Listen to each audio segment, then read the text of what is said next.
नमस्ते बच्चों। तो 10 तारीख को आपका 11th का बायो का एग्ज़ाम है और होप आप सबकी तैयारी अच्छी होगी। तो इस वीडियो में मैं आपको एक सैम्पल पेपर दिखाऊंगा। ये सैम्पल पेपर पीएससीबी की ऐप पर और उनके टेलीग्राम चैनल पर भी आपको मिल जाएगा। तो ये मैंने अपनी तरफ से नहीं उठाया है, बोर्ड की ऑफिशियल साइट से या उनकी ऑफिशियल सोर्सेज से ही लिया गया है, तो आप इस पर ट्रस्ट कर सकते हो। ऐसे 5 सैम्पल पेपर्स हैं। इस वीडियो में मैं आपको एक सैम्पल पेपर करवा दूंगा। हो सकता है कि इन पांचों में से कोई एक ही डायरेक्टली आपसे पूछा जाए। तो सबसे पहले देखिए कि क्वेश्चन पेपर में हमें 4 सेक्शंस होंगे, section A, section B, section C और सेक्शन डी। ये चारों आपको बताए गए हैं। टोटल हमें 19 क्वेश्चंस आएंगे और सेक्शन ए के अंदर, ठीक है, एक क्वेश्चन होगा जिसमें 20 पार्ट्स होंगे, एक एक नंबर के सारे, ठीक है। 8 क्वेश्चंस मल्टीपल चॉइस क्वेश्चंस होंगे, ठीक है। 6 फिल इन द ब्लैंक्स होंगी और 6 ट्रू फॉल्स होंगी। तो आपके 20 क्वेश्चंस ऐसे पूरे हो जाएंगे। सेक्शन बी में टोटल 10 छोटे क्वेश्चन होंगे, हर एक क्वेश्चन 2 नंबर का होगा।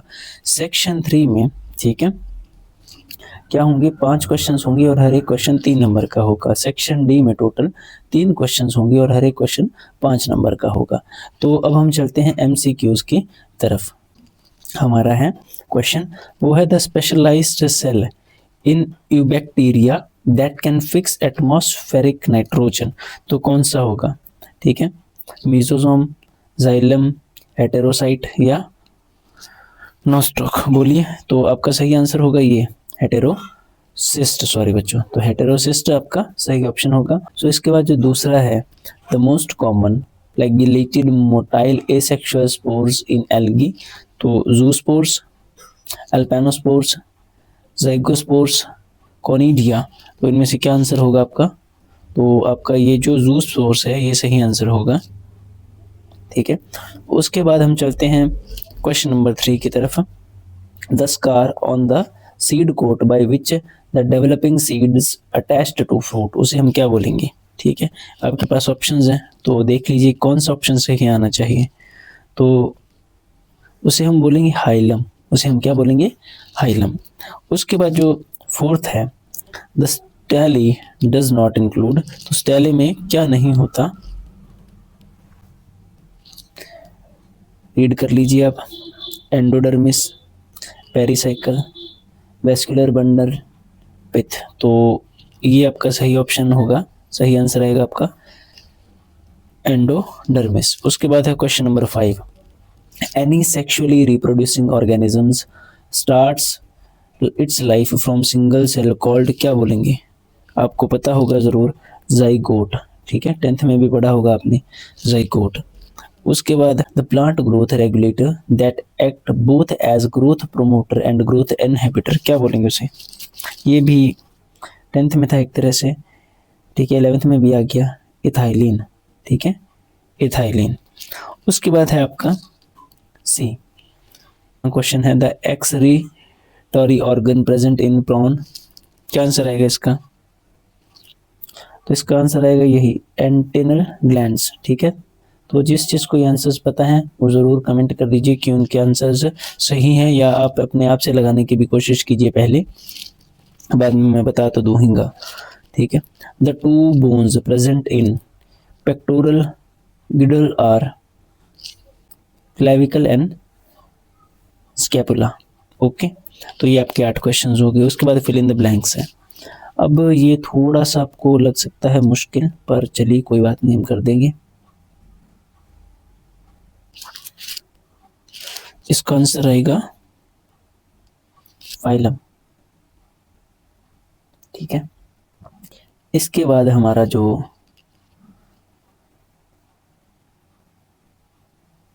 सेकंड है, ठीक है, एक मिनट उसे देख लेते हैं।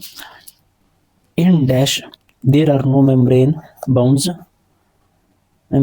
ऑर्गेनेलिस। उसके बाद 10वां है जो in dash there are no membrane bound organelles, क्या आंसर आना चाहिए। इसमें ना आप 2 नाम लिख सकते हो, आप सीधा ना मोनेरा लिख दीजिएगा। क्या लिख दीजिएगा, मोनेरा, ठीक है। एक बार कंफर्म कर लीजिए अपने आप से, अगर गलत आए तो कमेंट कर दीजिए, मैं बता दूंगा दोबारा।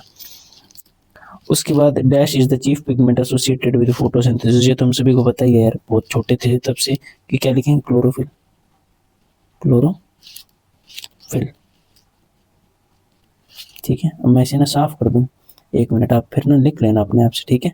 क्लोरोफिल सही आंसर है इसका, थोड़ा देख लीजिएगा।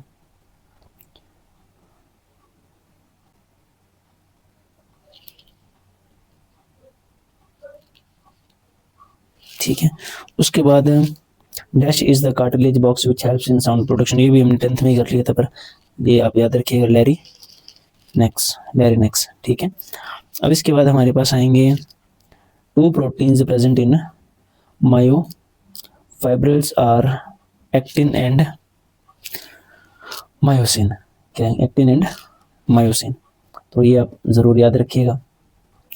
उसके बाद 14th क्वेश्चन है हमारा, dash hormone from the hypothalamus inhibit the release of growth hormone from pituitary, तो इसका आंसर आपका आना चाहिए, ठीक है, मैं यहाँ लिख देता हूँ कि यहाँ आप ढंग से लिख लीजिएगा, somatostatin,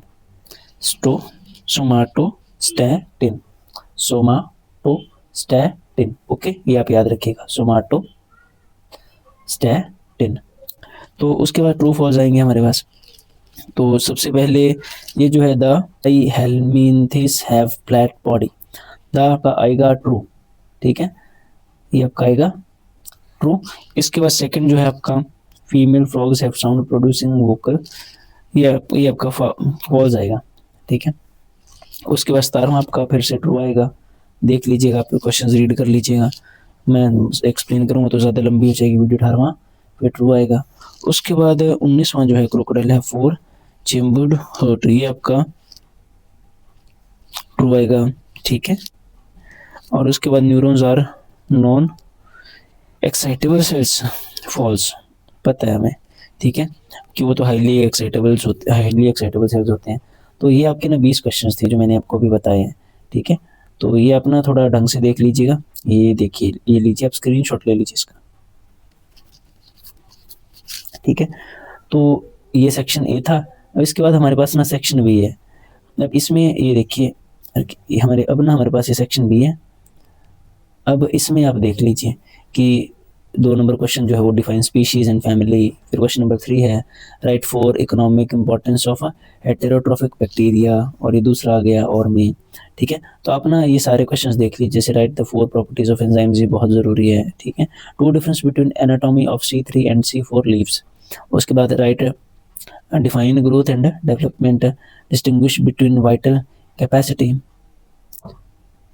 what is its significance, write 2 difference between cerebellum and cerebellum, write any 4 hormones secreted by pituitary gland and 1 function of each, ठीक है। देखिए, मैं इनका सोल्यूशन इसलिए नहीं दे रहा क्योंकि ज़्यादातर केस में ना आपके जो स्कूल टीचर होंगे उन्होंने आपको कोई ना कोई मटेरियल दे रखा होगा, तो आप उसी में से कीजिए। अगर मैंने करवा दिया, मैंने आपको कोई मटेरियल दिया, तो हो सकता है कि वो रजिस्ट करे कि मैंने जो लिखा है वही लिखो, ठीक है। तो जो आपको स्कूल में दिया गया है बस वही आप लिख लीजिए, ये तो बस क्वेश्चन है, जैसे आपको आए गए हो वैसे ही आप कर लीजिए, ठीक है। अगर आपके पास सोर्स नहीं हो, आप चाहते हो कि मैं ये 2-2 नंबर वाले 3-3 नंबर वाले आपको जैसे समझा दूं थोड़े, तो फिर आप कमेंट कर दीजिए। अगर ज़्यादा व्यूज़ आएंगे, अगर 200 से ज़्यादा लाइक्स आ जाएंगे इस पर, तो हम एक वीडियो ले आएंगे, वरना इसके बाद हम एक डायरेक्ट सैम्पल पेपर ऐसे अपलोड कर देंगे। तो 3 नंबर में एक ये क्वेश्चन है, एक ये क्वेश्चन है, ठीक है, ये आप ज़रूर देख लीजिएगा। उसके बाद ये टिश्यू सिस्टम वाला भी काफ़ी ज़रूरी है। और उसके बाद सेंटोमियर, ये भी काफ़ी ज़रूरी है, ये देख लीजिएगा, ठीक है। और सेक्शन डी में ऐसे आ सकता है, आपको डायग्राम आएगा और डिफरेंट पार्ट्स के नेम लिखने को आपको बोला जाएगा। फिर सेम ऐसे माइटोसिस एंड मियोसिस के ऊपर भी आ सकता है, ठीक है। और उसके बाद आएगा आपको ये एक पैराग्राफ, ठीक है, ये आपके फ्री के 5 नंबर एक्सॉन वाला, ठीक है। Double circulation, 2 heart sounds, why we call our heart myogenic, okay. तो ये सारी चीज़ें आप देख लीजिएगा। तो अगर थोड़ी भी हेल्पफुल लगे ये वीडियो, तो ज़रूर वीडियो को लाइक कर दीजिएगा, ठीक है, कमेंट कर दीजिएगा और चैनल को सब्सक्राइब कर लीजिएगा। हम ये नहीं कहते कि पक्का यही एग्ज़ाम आएगा, पर इससे ना आपको काफ़ी हेल्प मिल जाएगी एग्ज़ाम में, ठीक है, कि आपको एक आइडिया लग जाएगा कैसा होगा। इसके बाद 4 सैम्पल पेपर और आएंगे। अगर आप सबका रिस्पॉन्स अच्छा रहा, ठीक है, तो हम सॉल्व भी कर देंगे वो चारों,